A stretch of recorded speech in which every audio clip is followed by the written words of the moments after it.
Welcome to the Bioinformatics CRO podcast. My name is Grace Ratley. I'll be your host for today's show, and today I am joined by Mauro Calabrese.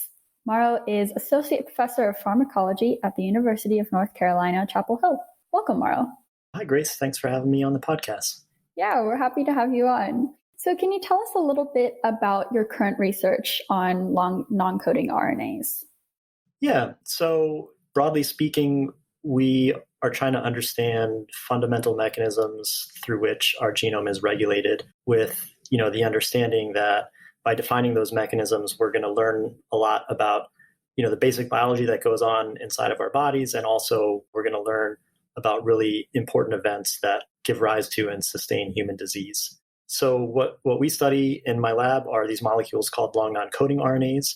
Unlike a typical messenger RNA that encodes information for protein, these RNAs themselves are sort of the end product. Our genomes, the mammalian genome, makes lots and lots of non-coding RNA, like billions of base pairs of it, actually, the majority of which we really don't know what its function is. It may not have a function, or maybe it does. And we know from a few really amazing examples, these are genes that people have discovered now upwards of 30 years ago, that at least a subset of long non-coding RNAs play really incredible roles in gene regulation.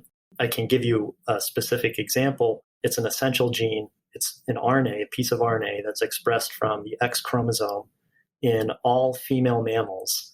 And the function of this RNA is to turn off one X chromosome in every cell, essentially for the life of the organism. So, this piece of RNA can transcriptionally silence 165 million base pairs of DNA for 100 years and a billion cell divisions. That's really incredible. And we don't fully understand how it works, which is interesting. And then beyond that, there's this sort of universe of long non-coding RNAs that get produced by our genome, and we have no idea how they work or what they do, or many of them, whether they have a function. And so, we use genomics and genetics and cell biology and microscopy and biochemistry and a lot of computational biology to try and understand how long non-coding RNAs regulate gene expression and develop new experimental and computational approaches that will enable others to do the same. I noted that your lab also looks at these long non-coding RNAs in the context of cancer. Can you tell us a little bit about that? Yeah, we are not so explicitly focused on cancer, but some of the RNAs that we study do play roles in cancers. But I think sort of the biggest area that we hope to impact, like in regard to human disease and cancer, is a really, I don't know if low-hanging fruit is the right word, but there's a lot of really great genomic data in cancers. We know, what RNAs are expressed in different types of cancers. And so I think that area is really ripe for discovery. And the biggest roadblock in the field is we really don't have an understanding of, at the really basic level, what's the relationship between the sequence of a non-coding RNA and its function in the cell. For the listeners that know a little bit about proteins, we relatively have a much more sophisticated understanding of how protein sequence relates to function, to the effect that you could take a protein that's never been studied before and compare it to all other proteins. And chances are you might find a piece of protein that was similar to a previously studied protein. And that would give you really important clues as to the mechanism of your unstudied protein. So like if a protein has a kinase domain, there's a good chance it's a kinase. And those types of understood relationships just don't exist in the long non-coding RNA field. And so the effect of that is that in a disease like cancer, people have looked at this many different ways, thousands of different long non-coding RNAs that are differentially expressed, that correlate with different forms of metastasis, that correlate with different cancers, that appear to be, if you knock down these transcripts, they appear to have therapeutic effects. And I believe clinical trials started last year targeting a few long non-coding RNAs through Ionis, and possibly some other pharmaceutical companies. So these are there's RNAs that get expressed in cells.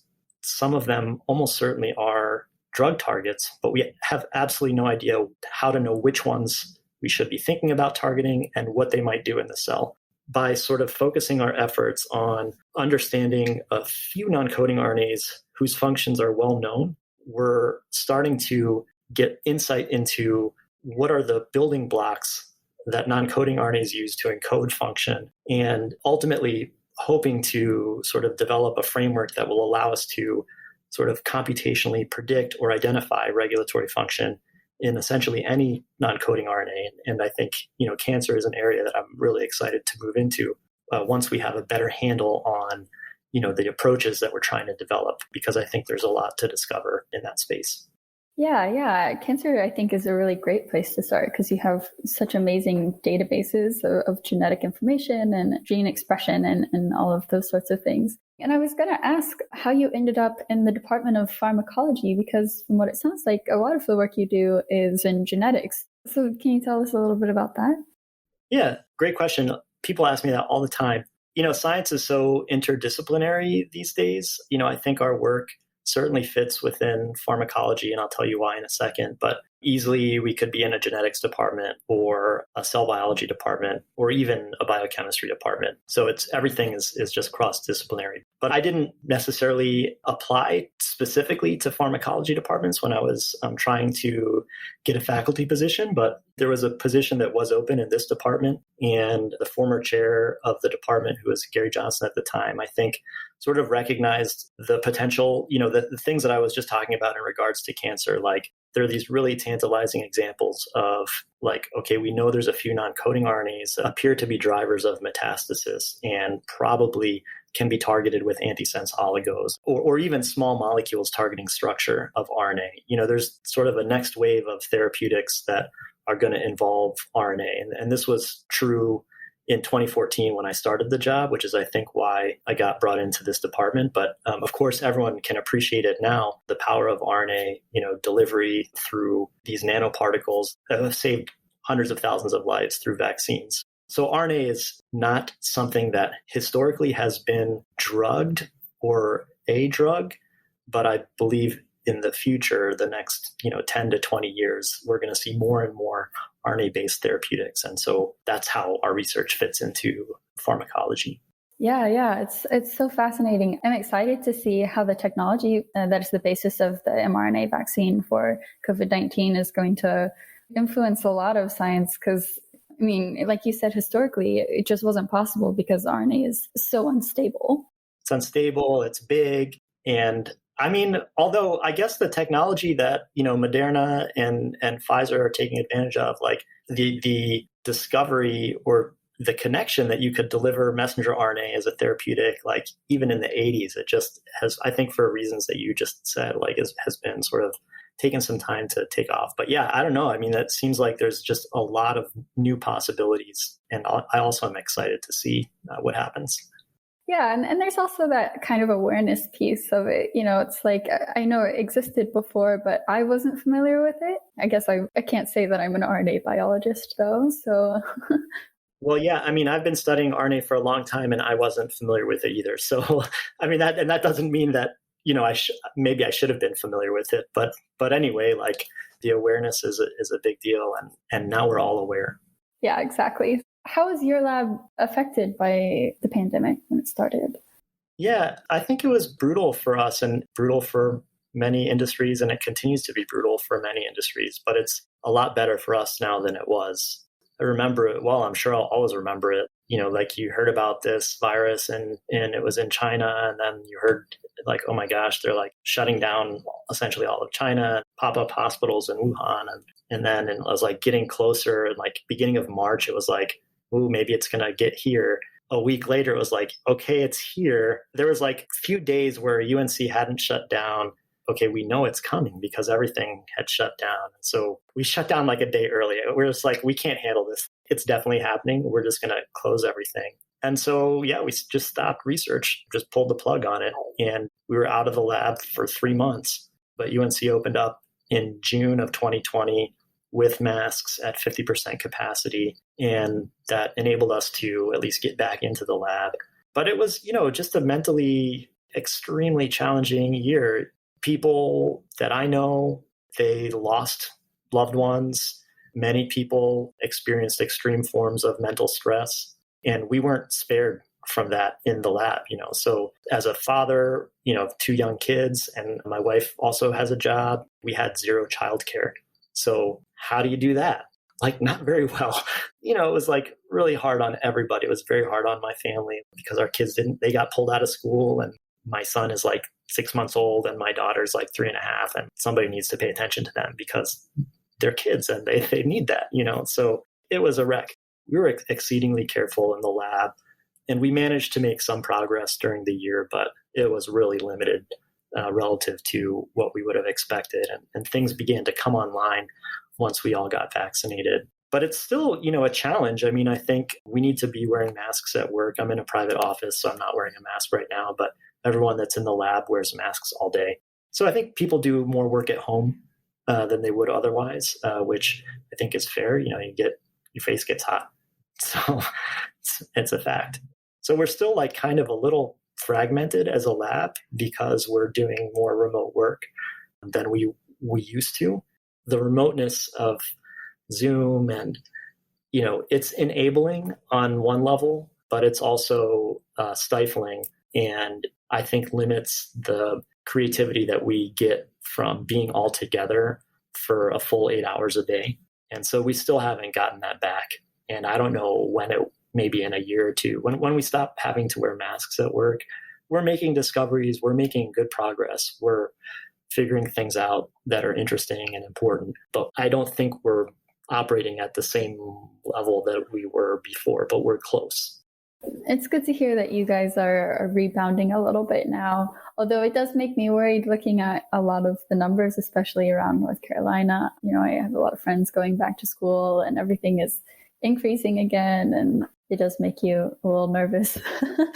Yeah, it does. I think I totally agree. I guess the flip side is that UNC has been really the research operations. Of course, like the Delta variant is different than it was. It's far more contagious, but I don't think there was like a single case where they could say there was workplace transmission at UNC at all last year, like in the research, like all of School of Medicine. People are wearing masks, they're adhering to it. And over the last year, I think objectively, it was a very safe place to work. And so even though the Delta variant is like 10 times as contagious as the original coronavirus, I think it still remains like a pretty safe place to work. For now, fortunately, like for most of us are being vaccinated. And so I'm not immune to getting COVID, but it's less likely, and it's less likely that it'll be severe. And so this time, even though cases are similarly high now and probably will be higher than they were in January of last year soon, I don't think a lot of that is happening at work at UNC or even in classes. I think it's the personal spaces where people are relaxing and interacting closely where the bulk of the transmission is. Yeah, very true, very true. Those darn college students partying. Yeah, it's been a hard year, a hard year and a half. It's been interesting to see how the pandemic has sped up science in some ways, but also how it's slowed science down in other ways. It'll be interesting to see how it works out going forward. Yeah, but I think I've always enjoyed what I do, and I don't necessarily do it for the benefit to public health. I think I'm interested in it, but I do firmly believe that there's a strong benefit to humankind as well as an economic benefit to research. And I think the pandemic on one level is inspiring and for what you just said, like seeing us able to develop these vaccines in a record amount of time, and they're safe and they're highly effective, and all the amazing research that's going on in regard to the coronavirus, I think has really underscored the necessity for science and its power. It's been great to see all of the collaborative efforts, industry and government and universities working all together. It's kind of like, like a world war, it's like everyone, all the industries, all the people are coming together to fight not an enemy, but a virus. Yeah, I think that's when we're at our best, when we come together. Yeah. So tell me a little bit about how you got into RNA biology and how you became interested in these long non-coding RNAs. Happy to do so. It's a little bit by chance, you make these decisions over the course of your life, and then you just kind of like the next decision follows. So I guess I was interested in gene regulation in college. Like I found it to be like just really interesting. There's like all this DNA and it gets read in different ways in different cells at different times. And that was like really interesting to me. And then I went to graduate school at MIT. And, when you're a first year graduate student, you rotate in different labs. And pretty much by dumb luck, I rotated in Phil Sharp's lab. Phil Sharp won the Nobel Prize in 1991 for the discovery of splicing and has just made all these really incredible contributions to our understanding of biology and RNA. And I knew I was interested in mammalian gene regulation. So I rotated in Phil's lab, and it was really great. So I ended up joining that lab. And so that sort of let me cultivate my interest in RNA. And when I was in Phil's lab, we were studying microRNAs, which are short. They're 21 to 23 nucleotides long, but they're like genes. Some of them are extremely conserved, incredibly, even though they're teeny tiny and short. And they do amazing things like RNA tends to do. So we were studying microRNAs, and then I became aware of some of the work that was done by researchers at that point, was like the nascent long non-coding RNA field. So this RNA that I'm not sure I mentioned it by name, but I referenced it very loosely at the beginning of our conversation, called Exist, XIST, which the function of this RNA is to turn off the whole X chromosome. There was a lot of really interesting breakthrough studies on this Exist long non-coding RNA when I was a graduate student. And those were pretty cool to me. And there was also independently some breakthrough studies on a different long non-coding RNA that has a function that's analogous to Exist.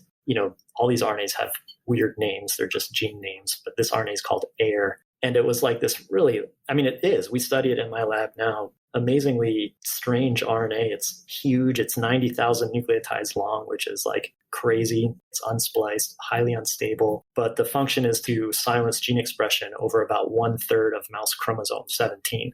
And it's not even conserved actually outside of rodents. So it's got this incredible biological activity that has appeared to have, evolved very recently in evolution. Anyway, some really amazing work from a researcher in Austria who has unfortunately since passed away, Denise Barlow. But I remember reading some of her papers as well as these papers from the Exist field while I was a graduate student at Phil's lab. They piqued my interest. And ultimately, I decided to pursue that area of research for postdoc because I thought it was really interesting. And so I did that. I was a postdoc here at UNC in Terry Magnuson's lab in the genetics department. I wasn't necessarily set on starting my own lab, but I was just doing what I thought was the next best thing, which was to pursue a postdoc in an area that I found to be interesting. And I still found it to be interesting at the end of my postdoc, and I had enough success to convince the pharmacology department to hire me. And so that sort of brings us to the present day, I guess, an abridged version. But Yeah. And your lab, you have such a variety of approaches on computational biology, microscopy. How did all of that come together? Yeah, I think you just sort of do what needs to be done and get into it a little bit at a time. I was a graduate student, right at the inflection point of the sequencing revolution. When I started graduate school, we were sequencing microRNAs by hand. We would pick these little bacterial colonies, and after 3 weeks of work, you would get 300 sequences back. And then all of a sudden, there was this instrument that came online from a company that was bought by Roche and then I think has gone under. But all of a sudden, for 3 weeks of work, instead of getting 300 sequences, you would get 10,000 sequences, 300 times more. And then a few months later, instead of 10,000 sequences, you could easily get 10 million sequences. So in the span of 9 months, it was the genome revolution. And so I learned computational biology for that, and then go to a postdoc, and it was a genetics lab. And the questions arise, and you want to figure out what are the most important questions to answer, and what are the things I need to understand to answer these questions, and if they're interesting enough to learn, and if they're within your capacity. I'm not a math person, so structural biology is probably something I would never be able to pick up myself. But you just sort of over time, I think, figure stuff out. Yeah, certainly. So we work a lot with biotech companies and generally people who have such varied experience and who have a lot of random skills tend to do very well in biotech companies. Have you ever considered joining a biotech or starting a biotech? Yeah, I have considered it. The benefit of working in an academic lab is as long as you can convince somebody that they should fund your research, you can do what you find to be the most interesting. And I think we've sort of like fallen into this path that I've described. And in particular, I think the computational objectives that we have, like we've started to make some insight into how we can computationally predict the function of a non-coding RNA. And I don't think we've really finished that work yet. So I'd like us to get there. And I think when we get there, it's going to be pretty exciting. But I'm not sure that anything that we have done so far, or maybe that we will do, is what's the word, is like IPable, like it's information. We're trying to figure out how to figure things out.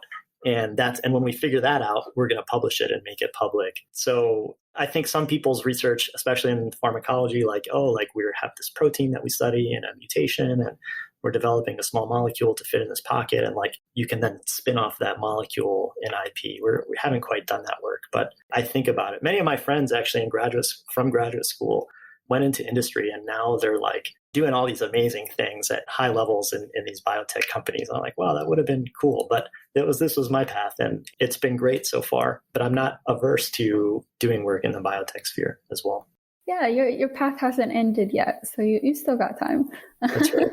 And if IPable isn't a word that's used in biotech, I think they should add it to the biotech dictionary. So what skills do you think are most important for scientists today? I think a lot of them are skills that are transferable to everything. Focus. This is maybe a weird thing to say, but we live in a very like distracted time, especially during the pandemic. I mean, the news cycle is like from one crisis to the next, and there's like all these things that take our focus away, like text messages and email and different forms of social media. And I think to really do excellent work, somehow you need to like put your blinders on and think deeply about stuff, especially like if you're trying to make discoveries, figure out things that we don't know yet really takes, I think, a lot of ruminating and deep thought. So an ability to focus, a strong interest in the work that you do, because that's going to give you those insights. Like you're going to be thinking about your work and you're going to have the insights. But if you don't find it so interesting, then you're not really going to be thinking about it that much. And that's fine, but it's not great for research. And then I think an ability to communicate. So it's not enough. It's never enough, I think, to work in a silo. Our best advances as humankind have come from collaborative efforts. And I think it's probably always been true, but it's like definitely true today, especially the more complex a project is, the more likely it is that you're going to be needing to rely on multiple people to achieve an objective. And at the Bioinformatics CRO, like you guys, I'm sure understand this. You have computational biologists and you have biologists who don't understand computational. And, communication is really key. Like if you have people that communicate well, then the speed of the project is like orders of magnitude more than two people that are not communicating well. So I find that to be extremely true with our work as well. Those are the big ones, I think. Focus, interest, and an ability to communicate. If you can do those three things, you can pretty much do anything. So the things that you've mentioned are traditionally very difficult to learn. So the communication, like team management, that's very difficult. And focus is, it's like impossible. Really. Yeah. So what are some ways that people can cultivate these skills? Yeah, and I think that's a great question. And I do think we all need to cultivate them. They're not necessarily taught in class, and they're not really taught in society either. Like the way that the news communicates to us is not really the way that we should communicate to each other. The way that like Facebook inundates us with distractions is not how we so you really have to like steel your mind against the forces of the world that we live in. To varying success, I have been able to do this. I think there's times like, especially last year during the election, where I was unable to focus. Actually, much of last year, I was unable to focus for a lot of reasons, and I wasn't alone. But I think making dedicated time to shut off external communication via text messages, like take your Apple Watch off, don't listen to music, turn off Slack, setting aside time to make sure that you do that, I think that's what I do, whether or not that's a transferable skill. But I find that to be very helpful. The times when I'm able to not check my email every 5 seconds and not look at the news every 5 seconds, like those are the days that I feel the best about the work that I've done. And those are the days that I've accomplished the most. I think similarly in terms of communication, that's something that I've learned. Writing in particular in my job is essential, and it's not anything that I was formally trained in.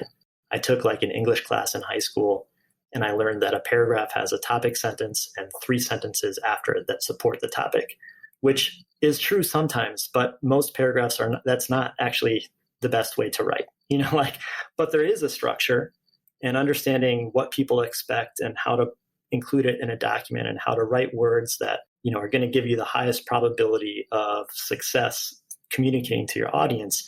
That's something I've read about. I mean, by necessity, if I can't write, then I don't have money to fund my research. So like anything, essentially, you have to sort of set a goal and work towards it and practice and seek out resources that can help you. And in terms of communication, if you're a natural communicator, then you have a leg up. But if it's something that you want to improve, there's leadership courses, there's books that people would recommend, I think, and practice and engage and self-evaluate. And over time, you will improve. So as we wrap up this episode, I always like to ask our guests what advice they have for early career scientists or graduate student postdocs who are looking to go into a similar path that you're following. So what are some of the lessons that you've learned and words of wisdom that you might share with younger scientists? Yeah, the thing I tell many of the graduate students I interact with, and I would share here, is to do your best to figure out what it is that you are interested in. And if you're going to join a lab or do a postdoc or pick a research project or join a company, to the best that you're able to do something that you find interesting and that you believe in the mission. This work is interesting to me and I believe that it's worthwhile. And I feel like that's the number one thing. I couldn't tell you why I'm interested in the work that I do. I just find it interesting. And I don't think I need to justify it. It's interesting to me and I can tell you why it's important. And so, I think that's true, I suspect, for other people. You don't have to justify it to anybody. It's meaningful to you, and just tap into that feeling, don't overthink it. But if you find yourself it's a slog, it's bound to happen. Just sort of reflect on that. And when it comes time to make another career decision, then think about the things that you've done and what you enjoyed and what you didn't enjoy. And I think follow your interests as best as you're able. And that's going to get you really far, because it's, the more interested you are, the more excited you are, the better work you're going to do, the harder you're going to work, and the greater successes that you'll have. Excellent advice. So thank you so much, Mauro, for coming on the podcast and sharing your wisdom and your experiences. I had a really great time talking with you today. Yeah, Grace, it was really fun.